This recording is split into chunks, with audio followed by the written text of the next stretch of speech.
আমাকে বিয়ে করলা কেন? আমার তো একটা হাত নেই। মা বলেছে। আরে তোমার মা বলেছে তাই বলে একটা প্রতিবন্ধী মেয়েকে বিয়ে করে ফেলবা? হ্যাঁ, কারণ আমার মা আমার কাছে আমার পৃথিবী।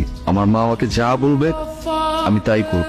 জীবনে কোনোদিন আমি আমার মায়ের কথার অবাধ্য হইনি, আর কোনোদিন হবও না। আজকের পর থেকে তোমাকে তোমার মার কথার অবাধ্য হতে হবে। আজকের পর থেকে তুমি শুধুমাত্র আমার কথা মতো চলাফেরা করবা। এইসব কি? আমার মা তো আমাকে বলছিল তোমার এক হাত নেই। আমার মা আমাকে এটাও বলছিল গাড়ি অ্যাক্সিডেন্টে তুমি তোমার মাকে হারিয়েছো। প্রথমটা মিথ্যা, মা নেই, দ্বিতীয়টা সত্য। তবে কার অ্যাক্সিডেন্ট নয়, ছোটবেলা থেকে আমার মা নেই। তোমার বাবা এত বড় মিথ্যা কথা বলে তোমার সঙ্গে আমার বিয়ে দিল কেন? কারণ আমি বাবাকে বলেছিলাম এমন কোন ছেলে কি আছে যে একটা মেয়ে প্রতিবন্ধী জেনেও তাকে বিয়ে করবে?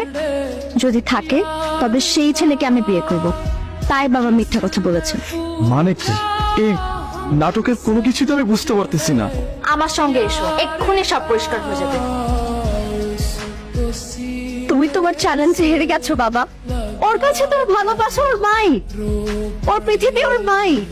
ও তোর মার কথাতে আমাকে বিয়ে করেছে, নয়তো আমার হাত নেই জেনেও কখনো আমাকে বিয়ে করতো না। এরপরেও কি তুই ছেলেদেরকে বিশ্বাস করিস না? কি হচ্ছে?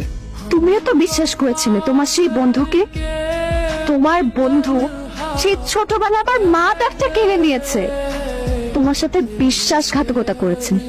তুমি যদি বলো এখানে আমার মার দোষ ছিল, আমি বিশ্বাস করি না। আমার মা তো তার সতীত্ব রক্ষার জন্য তোমার বন্ধুকে খুন করেছে। এরপর আমি আর কোনো ছেলে মানুষকে বিশ্বাস করি, আর তোমার এই গরিবের ছেলেকে বিশ্বাস করবো আমি? ও তো বড় লোকের মেয়ের টাকা দেখলেই লাফিয়ে পড়বে।